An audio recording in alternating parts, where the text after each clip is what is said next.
Welcome back to Rusty Relic Revivals, everybody. Do a quick video here, shouldn't be too long today. You might recognize this 91 F250. We did a wheel it run here a week or two ago. Brought it in, it's been sitting about 10 years. Got it to hit off starting fluid, ran it a little bit, just spraying starting fluid in the intake.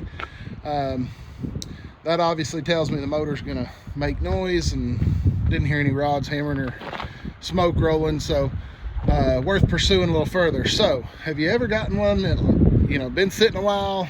In order to make it run right, it's going to need fuel tanks and fuel filters and fuel pumps and all that jazz. And carburetor, you can just hook up a little gravity feed or something into the carburetor, but this fuel injected stuff's a little more complicated. But have you ever just wanted to get one running enough to check out some other stuff and maybe make sure it'd be worth putting the fuel tanks in and the fuel pumps in and investing the money to do that? Well, I'm gonna do a quick little how-to on rigging up a electric fuel pump, bypass all of the tank stuff, get your motor running enough to check out transmission, clutch, drivetrain, stuff like that.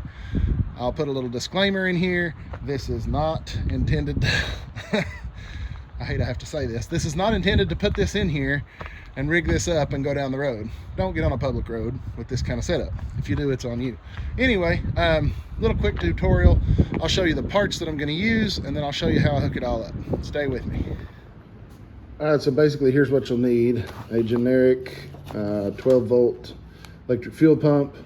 Look up the specs for the vehicle. For that truck, I think we need around 35 to 40 PSI. This one is good up to like 50, so it'll kind of regulate through the fuel pressure regulator, so that should be fine. It needs, as long as it's close. I think this is a 45 PSI pump. A length of wire long enough to go from the pump to the battery. This one just happened to be a piece I had laying around. It's probably about 6.5, 7 foot long. Probably longer than I need, but whatever.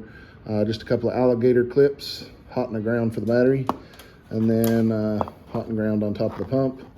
You got an inlet on that side, outlet on this side, some hose to put it all together, handful of clamps, and these two right here, this is the key to the whole setup. For a 91 F250, it's gonna be a 800-131 and an 800-130, and those will be the correct sizes to fit where the fuel lines go in the engine bay. Specifically, I got these so that I didn't have to cut anything, because hopefully somebody is going to be willing to take the time and invest the resources to replace the tanks and everything that this truck needs. That person will not be me, because I just want to get it running, moving under its own power, check some stuff out, and then I'm going to pass it on, because I got Big Red and I don't need this 250 as well. So this is what you need to run the fuel system without the tanks on a fuel injected Ford truck. I'll put some of this together and then I'll go over it one more time when we hook it all up. All right, you saw the parts I'm going to use, so I'll go step by step in how I did it.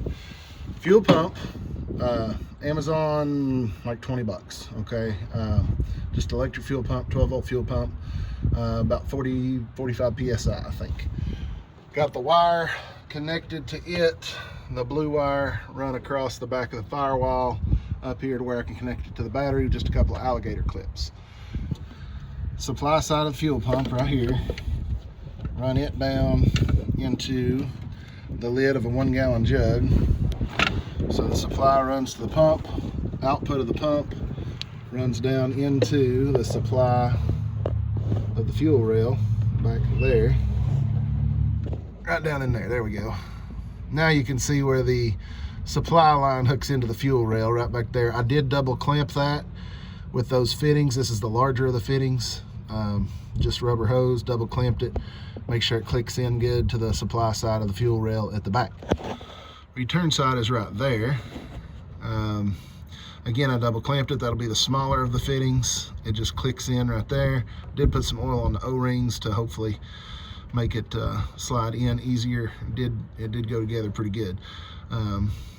Since it had been sitting so long, the old ones kind of fought me coming off, but it's those spring clips, if you're familiar with those. They're a little bit of a nuisance. But so the return comes out right there, just a little piece of hose, and I've got it just dropped back into the top of that jug, so it'll return the fuel after the fuel pressure regulator sets the fuel pressure. It'll let the return just fall back into the jug. So I got my little gallon jug. It's gonna sit right here. I'll get that rigged up and show you. All right, so here's the complete setup. Gallon jug of gas, supply runs into the fuel pump, out of the fuel pump into the supply at the back of the intake for the fuel rail. Then the return comes out of the fuel pressure regulator, just dumps back into the 1 gallon jug. Again, you can't run it a long time, but you can run it. They do have this little Schrader valve right here. Once you turn the fuel pump on, you can push that little plunger in there. Should get fuel to spray out there. I've verified that yes, it is in fact working. You can hear the pump. I've just got my little alligator clips on the battery. You can hear the pump when I connect this.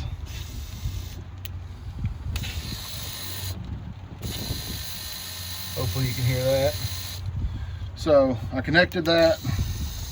I checked the little Schrader valve, and it did in fact squirt a little fuel, which tells me I'm ready to try this thing, see if it's gonna run. And again, I checked the oil, it's full. There's a little bit of coolant in it. I'm not gonna run it long, so that should be fine. Fuel pump. And fire in the hole.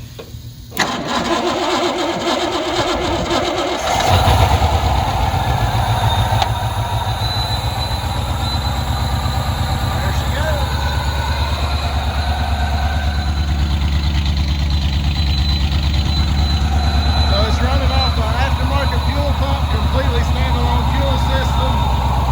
Pumps in the tank have nothing to do with it, and we can just check some stuff out.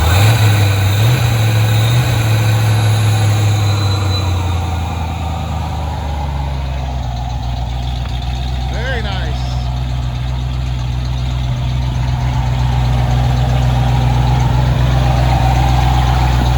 Got our supply running through the pump, return pumping back in here. Jug's still pretty full, so it would sit there and idle out a gallon of gas if I wanted it to.